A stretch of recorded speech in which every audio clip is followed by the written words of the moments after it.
The just concluded 5th Nigeria Diaspora Investment Summit, NDIS, had 5 major component sectors, which include agribusiness, education and professional services, real estate and infrastructure, health, creative, sports and entertainment.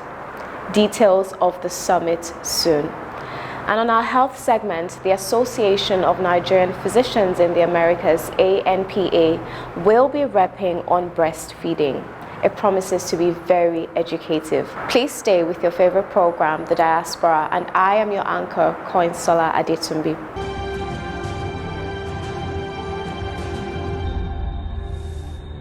Welcome back.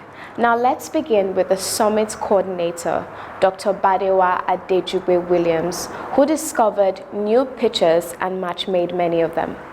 Educational therapy is working with children and adults with developmental disabilities, such as autism, Down syndrome, cerebral palsy, attention deficit hyperactive disorder, dyslexia, and more.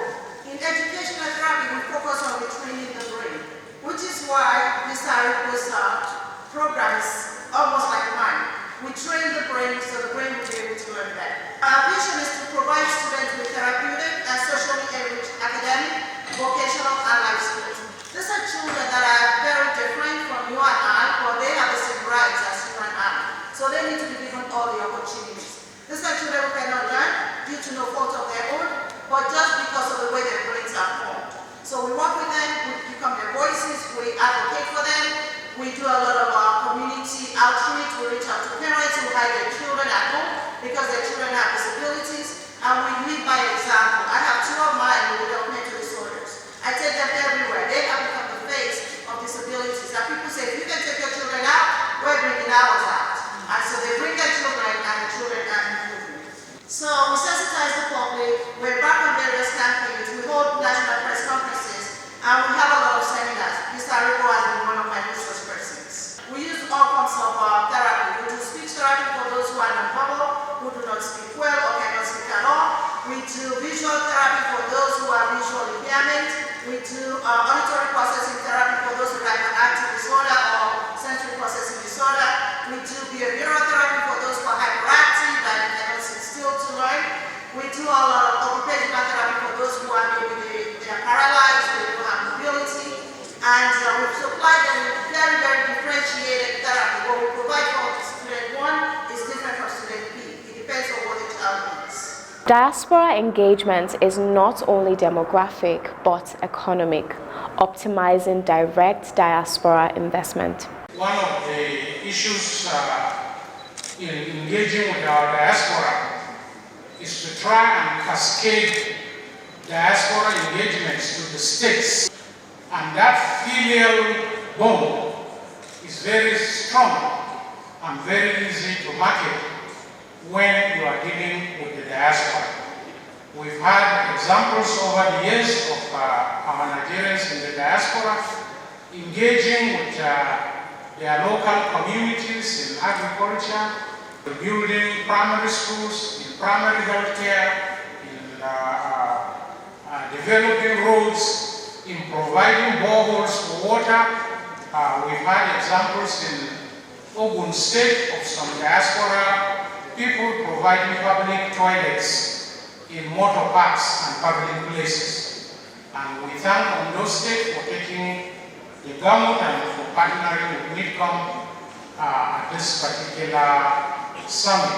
I can guarantee you that Ondo State has been working full steam on the Ondo Deep Sea port, and we are happy with what we have had during this particular session. The Managing Director of the Federal Mortgage Bank was represented by Hajia Hafsat Kadiri. The theme for this year's event, optimizing investment opportunities for national development, is particularly apt considering that significant effort has been made by this administration to ensure ease of doing businesses irrespective of sector. The Federal Housing Authority presents significant opportunities for investment in housing, construction and real estate in general, and its varied value chain. We are open to investors and developers for various forms of partnership with potentials for high rates of returns apart from its multiplier effects in employment generation and technology repatriation.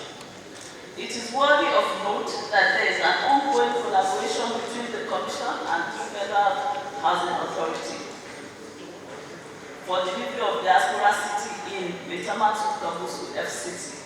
At this point, my MD has asked me to publicly thank you for all your efforts, Ma. You see that this project comes to fruition. You went with us to the site and you gave us space in your office as a secretariat. He has also asked me to tell you that by December, we are opening access to that site. And if we have people who are ready or who are serious and want to invest in that project, they can get in touch with us in Federal Housing Authority or the Diaspora Secretariat at NITCOM or Dr. Badiwa. We are open to receiving new proposals so that even you, the diasporas, will be part of this project. I'd like to say that we had several meetings with the diasporas and the Lido Europe, Lido Asia, and Lido Africa. I think all the executives, and we came up with a plan for that city, which is going to be sitting on 600 hectares. Abuja will be our pilot project. We intend to go to Benin, Umahia, and also Kano. So if we have diasporans who are interested, it is time for you to come back and build your city in Nigeria where you can come and be very comfortable. Also, we commend the NITCOM for giant strides it is taking to identify and connect Nigerians in diaspora to local opportunities, and particularly, I have said, the chairman and CEO, Honorable Dr. Abike Dabiri-Eriwa, who we all admire since she was in NTA, and for her passion and her reach and how she has taken this Diaspora Commission and has owned it. We just want to say thank you. The chairman of the Economic and Financial Crimes Commission, EFCC, was represented by Dr. George Ekpungu Esquire, the secretary to the EFCC. He promised to sanitize the economic space on optimum investment in Nigeria. The Nigerian Diaspora Commission, NITCOM, has demonstrated immense commitment to the issue of foreign direct investment through this yearly summit. Let me congratulate the Commission on its consistency and focus in this regard. I find the theme of the summit, optimizing opportunities for national development, equally topical and timely. Without mincing words, Nigeria is one of the best investment destinations in the world. With its huge population of more than 200 million people, vast mineral resources,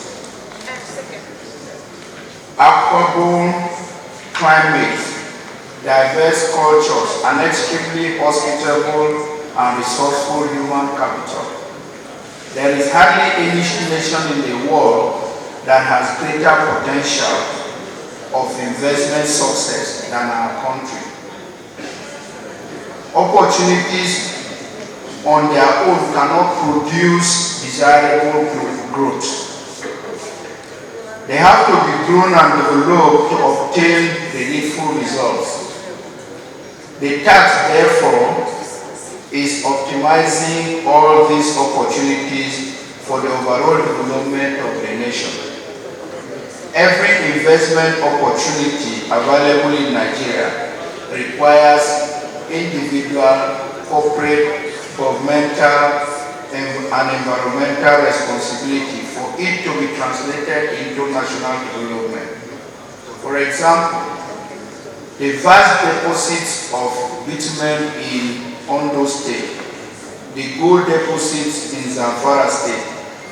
And I dare say the forest resources in Cross River State, my own home state, and among others that are considerable investment opportunities.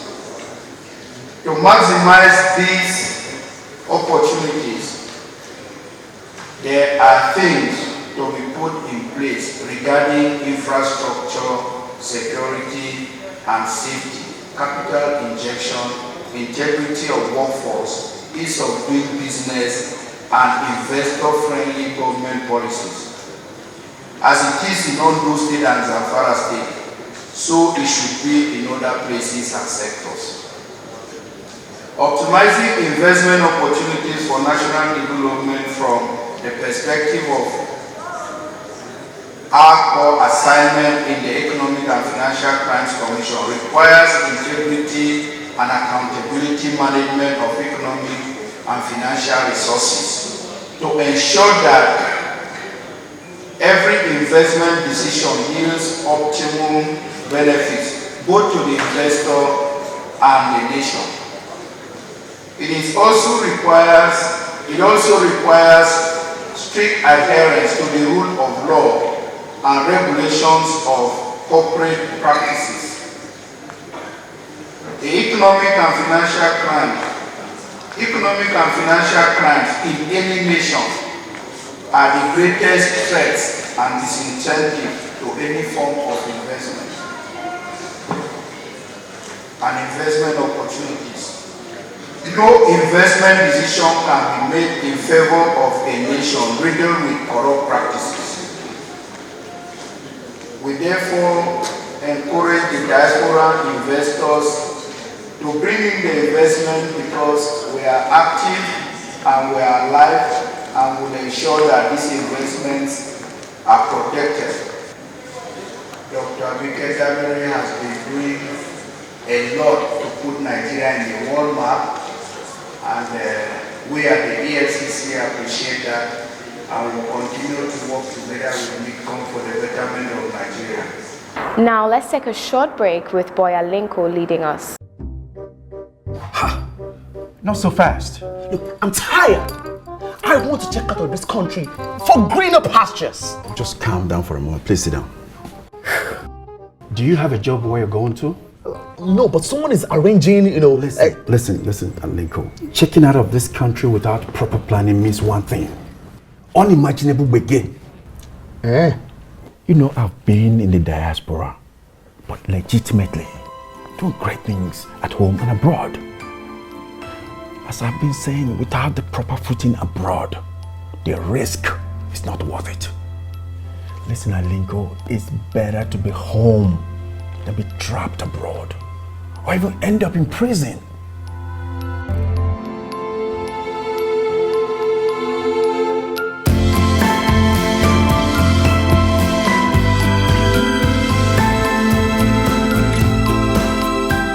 Honorable Tolulokwe Akonde Shadikwe, Chairman House Committee on Diaspora Affairs, challenged the diaspora to sell Nigeria as an investment destination.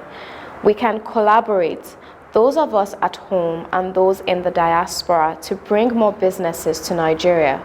We need a pathway-like interpretation of the Constitution so that anyone with a link to Nigeria will identify themselves as Nigerians.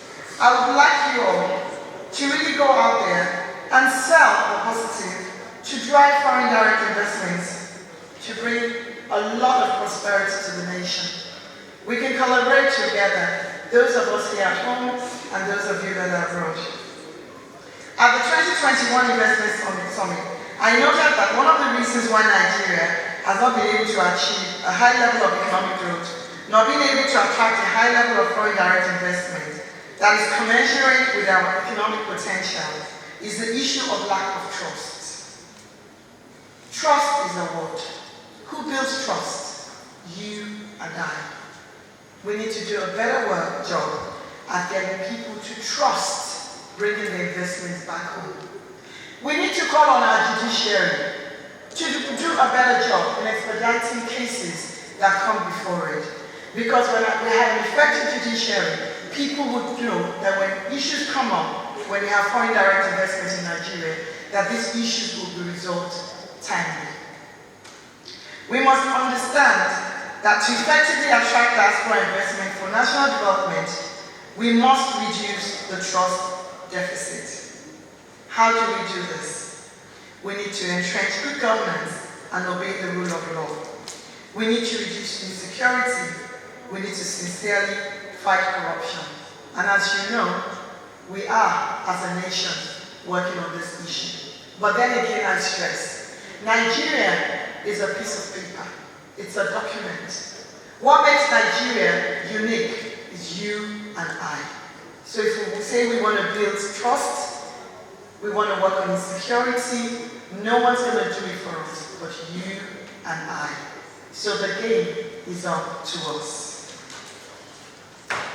I cannot end my few remarks without conveying the goodwill of the Right Honorable Speaker of the House of Representatives, Honorable Femi Gbagbabiamila, the leadership of the House of Representatives, and indeed the entire members of the House Committee on Diaspora who have supported the Commission for the past 4 years.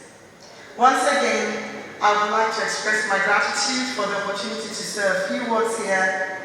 But before I conclude, I must add that there's an urgent need to collaborate, and I'm saying income, to collaborate with immigration, interior, to interpret the Constitution and implement a way forward for Nigerians. And when I say Nigerians, I mean Nigerians who are tested by DNA, that want to be a part of this nation. We need to create a pathway for them to become Nigerian citizens. It's already embedded in the Constitution, but now it's all about the interpretation. And we, the Diaspora Committee, have made up our minds that going forward, we will raise the necessary motions, and if it involves amendments to the Constitution, we shall get that done, to ensure that everybody with a trace of Nigerian DNA can one day call themselves a Nigerian American, a British Nigerian, but back to the roots of their genes. Thank you very much. And again, I thank you for giving me this opportunity to speak. Senator Michael Anna Nnachi, Chairman, Senate Committee on Diaspora and Non-Governmental Organizations, encouraged the diaspora to look inwards and work with the government to build an economy that will bring about a change in the fortunes of the nation. The 5th edition of the Nigerian Diaspora Investment Summit with the theme Optimizing Investment Opportunities for National Development is very apt, particularly at this time of global economic challenges. This summit, I believe, will create an avenue for our brothers and sisters out there to invest in their fatherland. The Nigerian Diaspora Investment Summit is saddled with the responsibility of creating a veritable platform for persons in diaspora to invest in local business within Nigeria, while simultaneously attracting foreign direct investment into the country. This is a giant stride by the Commission towards ensuring high-flying citizens of the country in different parts of the world and foreign investors are aware of the diverse, lucrative, and impactful investment opportunities that exist within the country. I would like to use this opportunity to suggest to the Commission that at the end of this summit, a position paper should be published which will serve as an investment compass to our diaspora and prospective foreign investors.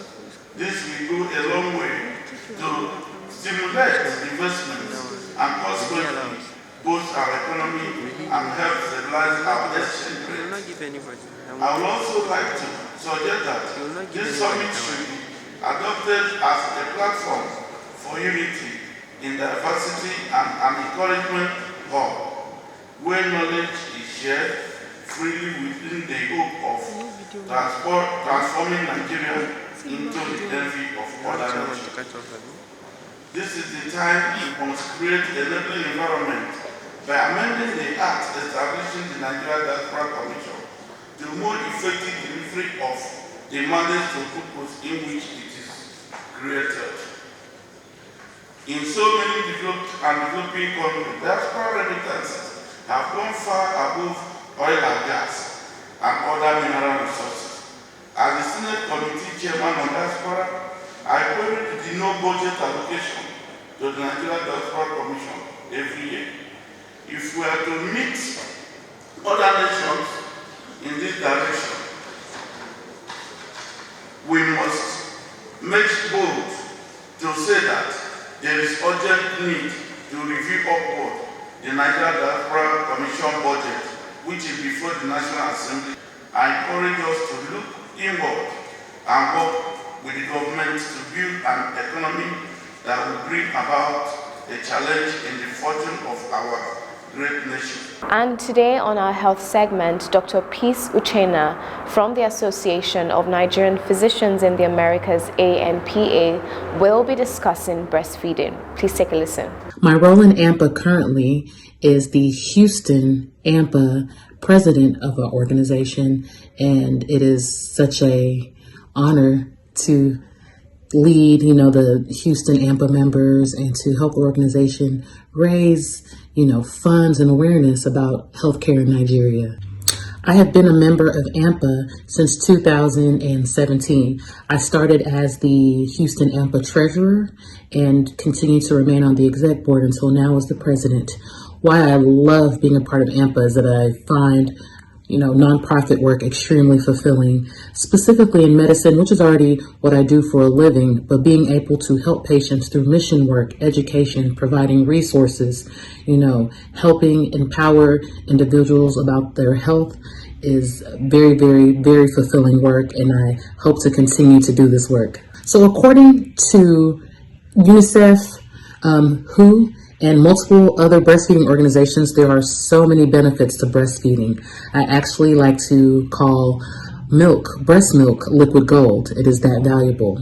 It is very important to try to initiate breastfeeding as early as 1 hour from birth for those who do breastfeed, and this can really help combat, childhood malnutrition.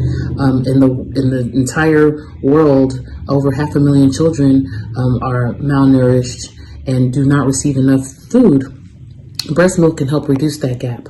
Along with providing benefits to decrease the risk of malnutrition, breastfeeding also decreases the risk of gastrointestinal infections, diarrhea, eczema, respiratory illnesses, and in childhood leukemia. That has also been found to reduce that risk. There are also many benefits for the mother for breastfeeding. This can help mother get back to her pre-pregnancy weight. It also decreases her risk of ovarian cancer and breast cancer. Along with that, especially for the first 6 months, breastfeeding can really help in the aspect of helping space out births. This is not always foolproof, but breastfeeding for the first 6 months can at least help the mother minimize ovulation and can help decrease the risk of short pregnancy interval, which has its own risk and complications. When it comes to breastfeeding, it is encouraged to breastfeed the baby for up to 2 years. The reason why, as mentioned, is the nutritional aspect where the baby can have. That has been the Diaspora this week. I am Koinsola Adetumbi. See you next week for a more exciting package.